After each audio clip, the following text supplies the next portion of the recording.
Welcome to Cinema-Savants, your home for all your movie and TV news, with Todd Vandenberg, Lee Vowell, and Rob Steele. And coming up in this week's show, Movie Pass continues to die, although it's not because it was shot by James Gunn. And Sony teams up with Warner Brothers, unofficially, to prove that they really just don't know what they're doing. But first, I'd like to remind you to like the show on Facebook and subscribe on iTunes or the Google Play Store or YouTube or wherever you find the show, because it's everywhere. In the meantime, let's start the show with a movie that should not be making near as much money as it is. Because a long time ago, a Godzilla met a Jaws, and they had a kid, and her name is Meg. What? Okay, fine. There's a big shark. It eats people. Let's make a movie about it. And how is it beating Mission Impossible 6?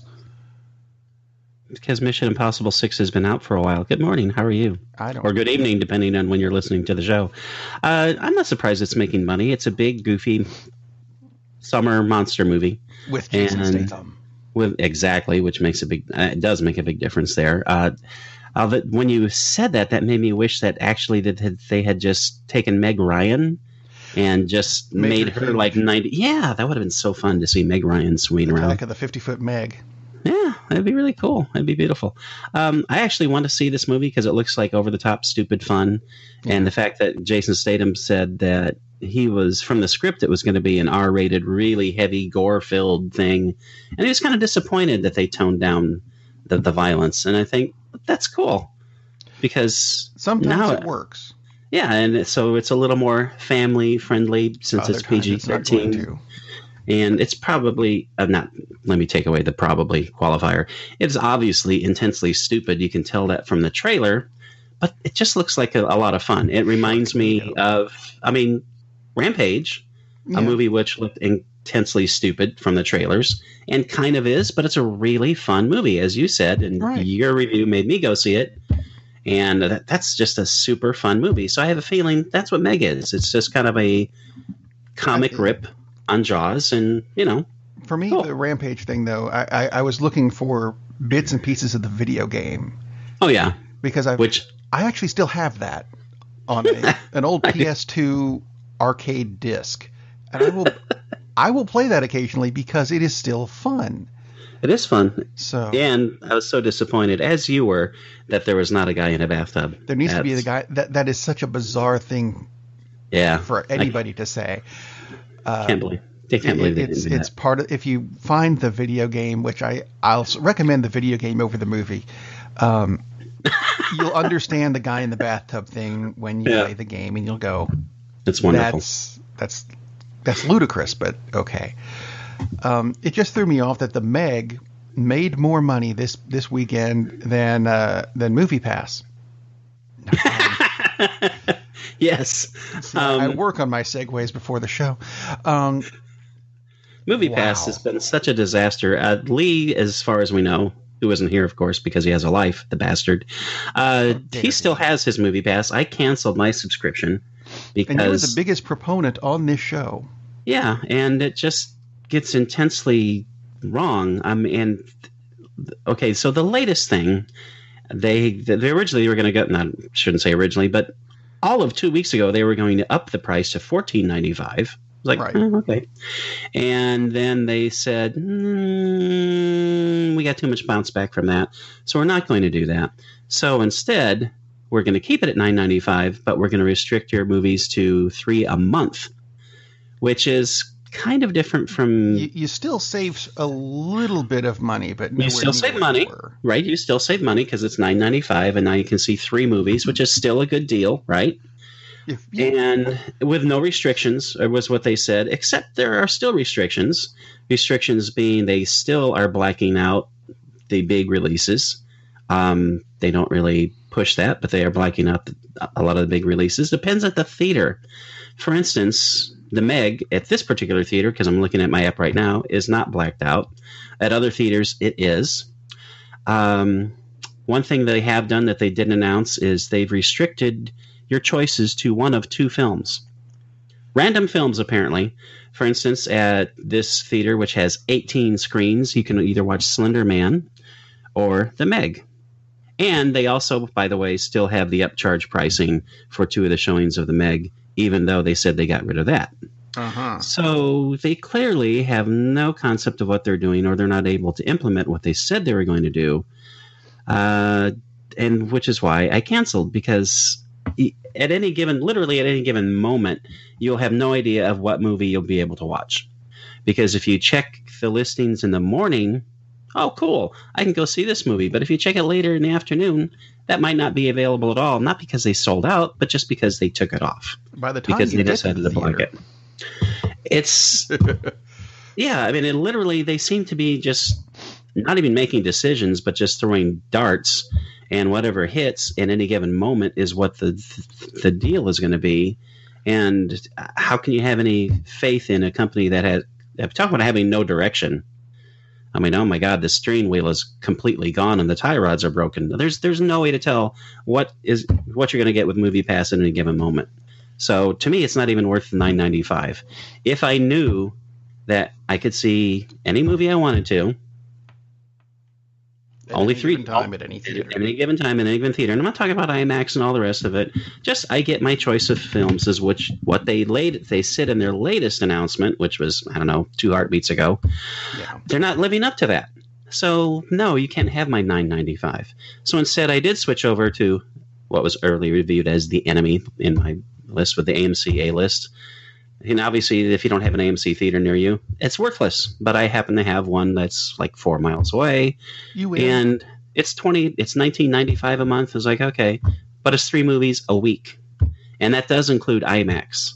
That does include, and that's not discounts on it. It's go see 3 IMAX movies a week for $19.95 a month. That's a great deal. It's still not as good as MoviePass was in the original, but since it's a captive audience, AMC probably can afford to keep doing this, and they won't shut down. Exactly. So MoviePass was great, but the fact that they never figured out how to monetize it, and their claims always were, we'll sell the data and blah, blah, blah. It's like, apparently they never had a deal in place to do that with anybody and couldn't figure out how to do that.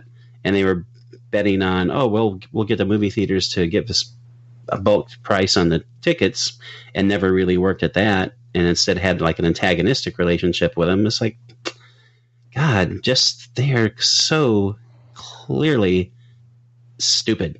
Yeah. They're not ignorant, they're just stupid, because you can't possibly make the decisions they've made over the past 2 months without being just a pack of morons and not understanding that you're alienating your customer base because they have no idea what the hell you're offering. So it's terrible, but... Speaking of a pack of morons... The Academy Awards, because that works as a segue. That was almost changing several things at the Academy Awards, most of which I do not care about in the slightest. They did add a category, though, called, and where is it? The popular movie category. The best popular movie. The thing I love about this is the direct implication is that for the 80-odd years of the Oscars' existence, that the award has been for the best unpopular movie. Right. And they can't see that. They didn't think that far. First place, we don't need the best popular movie award because that's so stupid. There obviously have been popular movies that have won Oscars. Many, but yes. It's just... not as many. Not as many, true. And they do have kind of a reputation of awarding small little films, like Moonlight. When it finally did win the award, Moonlight didn't exactly make a ton of money. 3 Billboards didn't make a ton of money. I mean, but are you... The King didn't make a ton of... Oh, wait. Yeah, Titanic didn't make a lot of money. So it's just such a ridiculous... I think I'm not sure even where this came from, but there was some hue and cry about this. For me, part of this is that the blockbusters don't need the awards. You're right. Their rewards are the money. Need the awards to drive people to see the movie, to buy it on DVD, or let's go back to VHS, or hey, it's being re-released in a theater, go see it. Mm-hmm. Oh, because it won an Oscar, as opposed to, the Avengers. Yes, let's give them an award to drive people to buy the DVD. The people have already bought the DVD. Right. They've bought the toys. I mean, come on, they don't need an award. But at the same time, I have seen some of the, the blockbuster movies and some of the movies that won the awards and gone, the movie that won the award is kind of crap. I'm not saying Moonlight was a crap movie. No, absolutely, that happens. Or maybe not to the extent that it's crap, but why did they make that choice? Like Shakespeare in Love won the same year Saving Private Ryan came out. I really like Shakespeare in Love. It's a really good movie. Saving Private Ryan is a great film. And it just seems that obviously it can't be objective, but I think most people subjectively just like, come on. There's no comparison between which is the better film. There's no comparison even between which is the better movie, if you think of it in those terms. And there are a lot of the Hurt Locker won Best Film. And it's like, it's a really good movie, but no, that wasn't the best film that came out. And that happens a lot. Yeah. And this, it just seems such a knee-jerk thing. It's like, oh, we've got to have an Oscar for the best popular film. No, you don't. I don't watch the Oscars anyway because for all the reasons you gave. I watch the Oscars because inevitably there's going to be some either really ridiculous moment, not counting the horror show, which are their production numbers, or there's going to be some really touching acceptance thing. It's going to be Tom Hanks talking about his dad and teachers, or it's going to be Cuba Gooding Jr. just going off and just having this, I don't even know how, a joy fest when he won. I mean, that was just an amazing moment. So that's why I watch. I don't really, I don't really care. Or, when... when Jimmy Kimmel brought in the tour group. No, it was not. It's not for those moments. It's for when Moonlight doesn't win and then does. Okay, there is that. Oh my God! It's certainly not when any of the Chris's win an award. Which apparently the Chris's are not going to be winning an award for any future Star Trek movies, because both Chris Pine and Chris Hemsworth, who were supposed to be in the 44th coming. It feels like the 44th coming. It does. The upcoming Star Trek movie. They both went, we were signed for 3 films, did 3 films, we're done, bye-bye. And that just kind of threw the whole thing up in the air because Chris Pine played Captain Kirk. And you can't really do that generation of Star Trek without a Captain Kirk and recasting it. I'm not sure that would work. No, that wouldn't work. I wonder how much money they're looking for. Probably a lot, I would assume so, but I would also assume that I can see them saying, Chris Hemsworth, we don't really need you. We were hoping to have Dad come back, blah, blah, blah. Right. Unless it was going to be some time travel thing and he was going to be a major character, and maybe he was, in which case, no, it won't work. But really, most people wouldn't notice that recasting because... probably most people don't even remember that he was the dad because he had 6 minutes of screen time. But yeah, it was. I think wasn't it before Thor? Yeah, exactly. So it was before people really knew who he was. Right. I went back and watched it and went, "Hang on a minute, that's Thor." This is one who was famous for The Cabin in the Woods. So yeah, not so much a big star at that time. So they could go on without him, obviously. But going out without Chris Pine, exactly like they have, but going out with Chris Pine makes it a little bit difficult. So I'm kind of thinking, go ahead and pay the guy. I mean, pay one of them. Take the money you're going to give the other, give it to Chris Pine. There you go. Not that Chris Pine needs the money, but... Or they could give the money to Chris Hardwick and have him come on. Chris Hardwick would wet himself just to get the opportunity. He would. And Chris Hardwick is, I don't know if you saw this, but apparently some staffers of the Talking Dead show have walked off the show because he's back. He was on, he was on something my wife was American Idol or something as a Ew. judge. Ew. Actually, American Idol's kind of fun. I just walked by because I cannot stand those shows. I just walked through the room and went. I wasn't even looking at it, and I went, I know that voice. Why do I know that? Hang on a minute. Because, see, the thing for me, is America's Got Talent. That's what it was. Which confuses me because none of the regular judges and very few of the actual acts are actually American. It's not that I'm patriotic. I'm just liking the whole concept of, truth in advertising.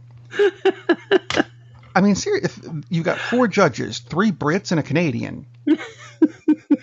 Did you guys not think this through? Anyway, I digress. Back to stuff that we actually liked. Ish. Marvel is making a big appeal to Disney to rehire James Gunn. Yes. And part of it is because of the whole knee-jerk reaction to James Gunn making his stupid jokes back then, that he apologized at the time for them, but that's not enough for some people. That's fine.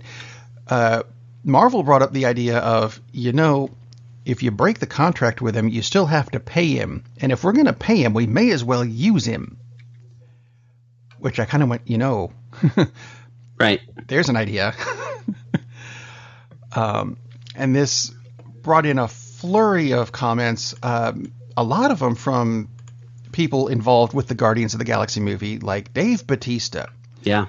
Who is not a guy you want to upset anyway, because I have actually stood within a few feet of Dave Bautista. He's large. No, he's huge with an adjective that I'm not allowed to use on this family-friendly show. Oh my God! As his line in the Infinity Wars is like, no, this is not a dude. This is a man. Wow, you are a dude. Anyway, anyway, he's not happy with this. He's taken to Twitter. And he says he's legally obligated to do Guardians of the Galaxy without James Gunn. But it's also pretty nauseating to work for someone who'd empower a smear campaign by fascists and cyber Nazis. And I get that. Which makes me like Dave, but I like Dave Bautista already, but it makes me like him much, much more. I was like, that's cool. He says he's not defending the tweets that James Gunn made, but he's a good man, and that if Marvel isn't even going to use the script that James Gunn wrote, he may leave. He said he's going to ask for his release and cut him out or recast him. I don't know who you get to recast him. Well, they would just cut him out, and that really wouldn't be... That would make fans happy, obviously, but as you've said, Guardians of the Galaxy has a very large cast. Big fan base. It has a big fan base, but also there are a lot of people who are Guardians. That's true. So changing Drax wouldn't cripple it. It wouldn't help it, though, that's for sure. No. Yeah, he is probably, I don't know, maybe the second most popular character, I would say, after Rocket. Maybe Groot. Yeah, and maybe Groot. Which, I mean, I'm sorry, Star-Lord, Mr. Lord, but don't you have a feeling he's probably like the 4th most popular character? I might go with 6th after Yondu. Yeah, yeah. Which is odd, but I mean, he's fun and he's great, and Chris Pratt does an awesome job. Yeah, but we're not knocking Chris Pratt. Yeah, God, we can't. That'd be another lawsuit. The Guild of Chris's would come after us. Yes. They really need to have their own agency, don't they? They should. But yeah, that's because all those characters are so much fun. That's why. So it would not help Marvel at all to lose Drax. Certainly wouldn't. No. And to the bigger issue, it's not going to help them to lose the James Gunn script either. Even after the pictures that came out? Even after the pictures that came out, which, yeah, my son is the person who told me about this just yesterday. I hadn't heard anything about it. And yeah, you told me, what, 20 minutes ago? Yeah, and apparently Mr. Gunn was at a party several years ago like, I don't know, what, 15 years ago, maybe, or 20. This looks old. Yeah. And it was based on, now that the story said that he was at a pedophilia-themed party, and there are pictures from it. I should say that's the headline said that. And no, it wasn't a pedophilia-themed party. That makes it a little... That makes it too creepy, although these pictures aren't helping. They were based on the show To Catch a Predator. Right. There's a world of difference, a huge world of difference between saying someone is at a pedophilia-themed party and a party themed on a show which was all about catching pedophiles. Huge difference. Although none of them are dressed as cops in this picture. None of them are dressed as cops in this picture. He apparently was dressed as a priest. And there were no children at this party. There are people, there are adults dressed as children, kind of, but there are no children at this party. So I think the girl in the pink shirt with the ponytails and the 5 o'clock shadow is a bit of a giveaway. And by the way, one of the news sources for this, photos surface of Guardians director James Gunn at pedophilia-themed party. That's on Breitbart. Uh-oh. Another source, we got this covered, bizarre party, bounding into comics, literally says, To Catch a Predator-themed party. Again, what are the sources? Breitbart says, it's a pedophilia-themed party. And the others say, it's based on To Catch a Predator. Again, a huge difference. And one of the commenters said, this was probably a Trauma party. Trauma, the production company, the Toxic Predator, and all those Toxic Predator, Toxic Avenger. Toxic Predator would be something else. And they are toxic. Because one of the people in this party was in Toxic Avenger 4, which actually gives us a date for the party. But that would make perfect sense that this would be a party that, like a party base for the Trauma company, because they have always made weird, offbeat, crazy films, and it would make perfect sense that this was a cast party, a rap party for something like that. I can totally see that. Toxic Avenger 4 was 2001. Okay, so this could have happened 17 years ago, and if it was a rap party, and there's nothing that says it was, but it certainly could have been. So yeah, this goes totally into the thing that Bautista brought up, because that's where these tweets originally came from, were from the alt-right, because they wanted to take him down because he's been a very vocal critic of Trump and racist bastards like Trump. When we'll get to that later on another show. But actually, I mean, that was Bautista's thing. Hey, if you're going to get rid of Gunn, why aren't you doing anything about Trump? Exactly. And I just looked this up. Guess who was in Toxic Avenger 4? Was James Gunn in it? James Gunn as Dr. Flem Hawking. Oh, there we go. Because the Trauma milieu fits what he likes to do anyway, so it makes perfect sense that he was in it. So that's how, again, how this is all blown so far out of proportion that this is initially is like, oh my god, he's at a pedophilia themed party. It's like, that's awful. And then you read about it, it's like, that is not anywhere close to the truth. No. So yeah, again, here comes the right wing truth seekers building this up to nothing. And I said earlier, I understood Disney saying, okay, we've got to have some separation because Disney's base is kids. It makes it kind of difficult to deal with this. But more and more, I'm going to your side, you and Lee's side, is just he's made his public apology. Go ahead and make another public apology and just put him back to work, because these are jokes in poor taste that he did 10 years ago. He was trying to do an Andrew Dice Clay thing. And by the way, one of the little girls I just found, and this may be a Toxic Avenger 4 cast party, because it looks like actress Debbie Rochon, I do not know how to pronounce your name, and I apologize. Looks like he was in Toxic Avenger 4 and was in one of these looks like she was in one of these pictures. Yeah, it just makes sense it fits that it would be a party. Maybe not a rap party, but it certainly could be. So, Moving on to good Marvel news. Yes, we need some. For there is some. Marvel announced, and I got this morning. I don't know why it was released. Oh, I'm sorry. It was released late last night. Rob. Fake news. Fake news. Well, actually, with the way it's been announced, Marvel has announced that they're going to be re-releasing all of their movies in IMAX as part of a 10th anniversary film festival. And they're going to be showing all of them, 4 films a day, every day for 5 days. I can't do a festival like that. No, I hate it when they do that, because it's, you basically have to take a week's vacation to do this. Yeah. Most people can't really do that kind of a deal, and they're doing it for 5 days, 2 days of encores, and then September 6th will come a double feature featuring movies voted on by Twitter fans. Just do one a week. Don't do this thing where you have to watch 4 movies. That's how Hayao Miyazaki does it. Yeah, that's how anybody sensible would do it. Work him in the show some way. It's been a while since we mentioned him. Yay! But moving on from other Marvel news, let's see. We have the Soul Stone from the Avengers Infinity War movie.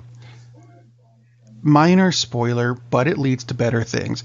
It was being guarded by the Red Skull, who is the bad guy in the first Captain America movie. But the people who do the Captain America movies wanted to use him again.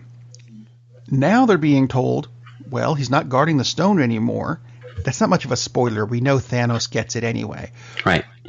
Now they're allowed to use him again, which I thought was interesting. That is interesting. So we could get that.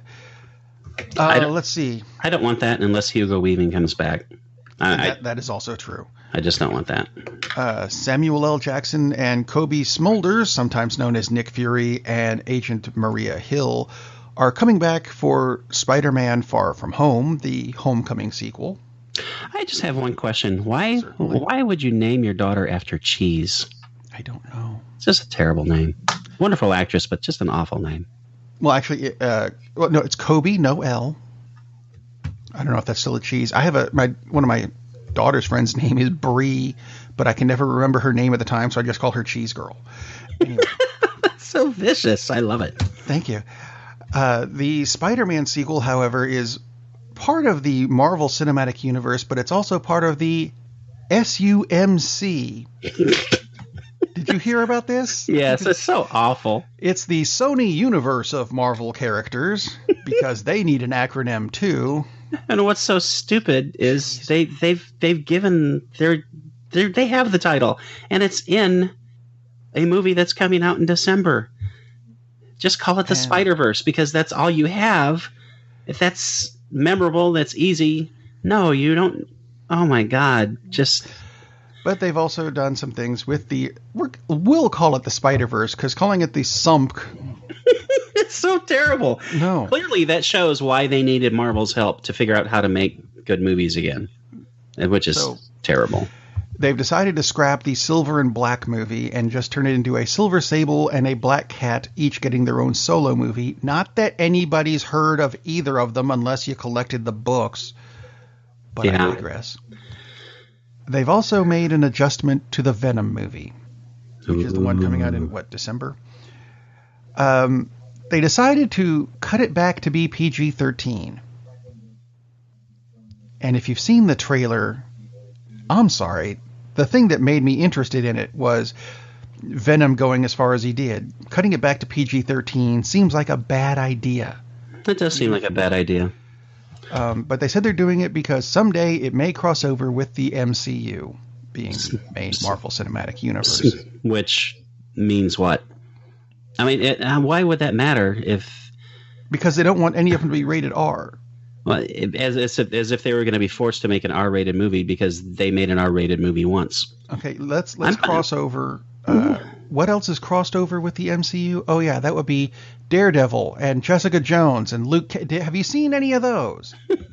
They're not PG-13. The only reason that they would do this, and it makes sense, is because they figure it's going to make more money with the PG-13 rating than it would with an R rating. Not necessarily true. Look at Deadpool. I was saying, I've seen Deadpool. But typically, in most cases, yeah, PG-13 movies are going to make more than R-rated movies because you're cutting out a big chunk of audience that happens to like comic book movies. Yeah. But don't come up with this ridiculous thing. It's like, well, we may cross over in the future. It's like they're not going to really use all of the most vicious, violent scenes from your R-rated movie in the next movie. You're not forcing them to be R-rated. No. And no one's going to say, oh, I'm not going to go let my children see that because the first one was R-rated. People like that won't remember. So that's just harebrained. That comes from someone who would come up with a name like Sump for their movie universe. But Sony's not the only one that doesn't really seem to know what it's doing. There's also another comic group called DC. Oh, I thought you were talking about me for a minute. Thank God. Anyway, yes. What about DC? No, that would be Lee. He doesn't know how to tell time.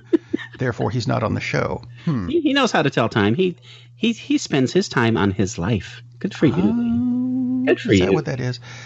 Anyway, DC seems to have completely forgot what it's doing. It does. There is a forthcoming Batwoman TV series, which I am in favor for. I like the character. I like it. It will not have Batman in it at all whatsoever, though. Really? That just seems like a bad idea. Although some interesting things did come out, and that's a pun if you know the character, about the series Ruby Rose, which sounds like a porn name, and I mean that with all the love and respect in the world, I guess. I don't know. Anyway, she has been cast as Batwoman. Some people know her from John Wick 2 or Orange is the New Black. One of those I've watched. That is a name that you would think that Donald Trump would be paying $150,000 in hush money, isn't it? Ruby Rose. Anyway, sorry. She's been cast as Batwoman. Yes. Anyway, in the same announcement, there was of the casting, there was a subtle announcement that the DC Universe streaming movie is actually coming in September. Which is rather fast. That's next month. I wasn't expecting it that quick. And one of the things that's coming out on it is the Doom Patrol series, which is not quite as popular as the Titans series, which is coming out based on the Teen Titans. Doom Patrol is linked a lot with the Teen Titans, but to the point that, what is this actor's name? Jovian Wade is going to be playing Cyborg on the Doom Patrol series, which confuses me a bit because Cyborg has never been part of the Doom Patrol. He was a Titan and then became part of the Justice League. I'm trying to figure out who at Warner Brothers, DC, whoever is running the show is so madly in love with the Cyborg character. I have actually always liked the Cyborg character. I like the Cyborg character, but not at the expense of Martian Manhunter, for one thing. Well, that too. Which really pisses me off. And now he's in Doom series. And now, right, which makes no sense. And now he's going to be in Doom Patrol, which makes no sense. It's like, is there some subset of society which are cyborgs, which are critical to ratings that I'm unaware of? Because it just seems really forced. Oh, it can't be a cheap character to put on screen either. He's like the new Batman. Let's put Batman in everything we possibly can. But it's Cyborg. Except the Batwoman series. Yeah, exactly. It makes no sense at all to me. I don't know. I'm still really looking forward to Doom Patrol. The Teen Titans thing, I don't know. Let's continue with the things that make very little sense. Guess what movie they're working on next? Go on, guess. James Gunn, Super Predator. No, I don't know. You're not that far off. It's another Supergirl movie that has nothing to do with the TV show that they're making. Of course. I don't understand why they're doing that. That makes no sense. Although, here's something that almost makes a little bit of sense. Last show I mentioned that there's a Constantine DVD coming out. Yay. As part of the DC animated universe. Coming in, October, November, somewhere in there. I found out what it is. There's an animated series, if you want to call it that. They're 5-minute episodes called City of Demons, which was on the CW Seed streaming network. There are 5 episodes out now. The DVD will have those first 5 episodes and the last 7 episodes, which have not been released yet, plus 20 bonus minutes or 4 more episodes. And that's what's coming out on the DVD. Now the streaming series will come out in like January, I think they said, or you can buy it on the DVD, which is still cool without all the opening and because it's a 5-minute episode with 30 seconds of credits on either end, so they're really only 4 minutes long. Gross. Well, I mean, they're not bad. I watched the first 5. No, I'm just saying half an hour. Gross that there's a minute of not ads, but credits. It's one of those things. Yeah, that's sad. But yeah, I'll get the DVD just because they're going to have credits only at the beginning and only at the end. Value. Yes. Going back to the Supergirl thing, I can see that, but I hope that Zack Snyder is nowhere near this. I like the direction that DC seems to be going. Aquaman, I'm really on the fence. I don't know, because I just can't get over the bro Aquaman version that they've created, which just is stupid to me. I'm not a big fan of that either. But the Shazam thing looks terrific. I love the take that they're going with Shazam, and the fact that for whatever reason Zack Snyder still feels the need to comment on things, like he made it clear that just to make it clear, that scene when Batman is looking at that Robin's bloodied uniform that he has in the case, that was Dick Grayson. It's like, oh, okay, why would what? How? According to Zack Snyder, that was Dick Grayson, which makes zero sense, except it's darker. It's like, dude, just shut up. You just killed Nightwing. No. Yeah, exactly. The guy's I don't know. All I can say, I was going to say the guy's an idiot, and he's not an idiot, but watch Punch Drunk. Or no, I'm not Punch Drunk. God, what is the heck? Super Punch Drunk? Not Super Punch Drunk. Wow, Sucker Punch. Sorry. Watch Sucker Punch. If you think this guy has any sanity. Yeah, watch that trash fest. That's like one of the worst things I've ever seen. I liked the trailer, and I got about 10 minutes into the movie. Right? It's awful. Talk about misogynist crap. And this guy still has a job. How's this? James Gunn makes some jokes, and this guy makes a movie like that, and DC thought he was cool? It's like, no, man. Well, how's this then? Have you seen what's going on with the Flash TV series? I have seen a lot of people upset about his costume. With Grant Gustin, the new costume, which looks more like the books than they have before. Exactly. With you on that. And all of a sudden, he's getting these body-shaming criticisms set to him. I read that, and I was like, what? What?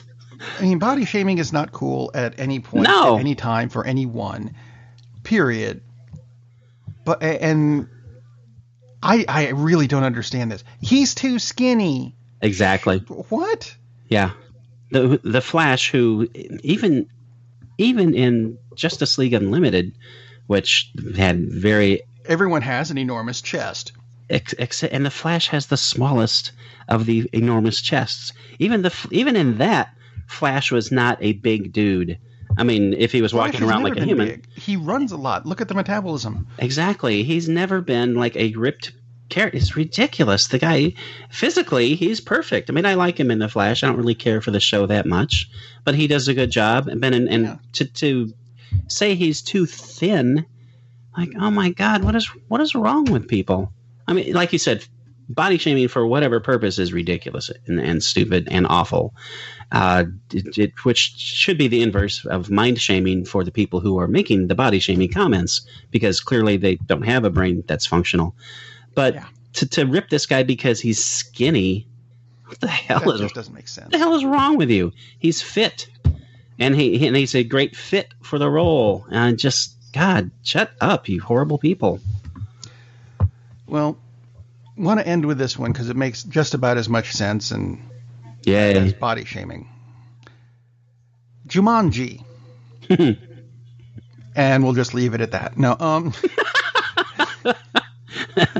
Bravo, sir. Bravo. Thank you. I'll be here for another half an hour. Director Jake Kasdan said he's going to be making a sequel to Jumanji, making it the third one, although he has said this new one is going to still have The Rock and Jack Black and Kevin Hart and Karen Gillan, but it'll be more tied to the Robin Williams version. At that point, I had a stroke and decided to end the show. Because it just... How? How are you... No, that makes no sense at all, whatsoever. And unless they're going to use outtakes or footage from the first Jumanji, because unfortunately we can't get Robin Williams to be in this next movie.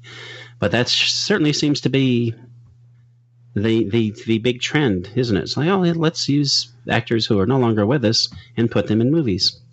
I can see that happening. It's like how Tupac comes out with a new album every year, even though he's been dead for, 20 now? I was going to say it's like a century. I'm pretty sure.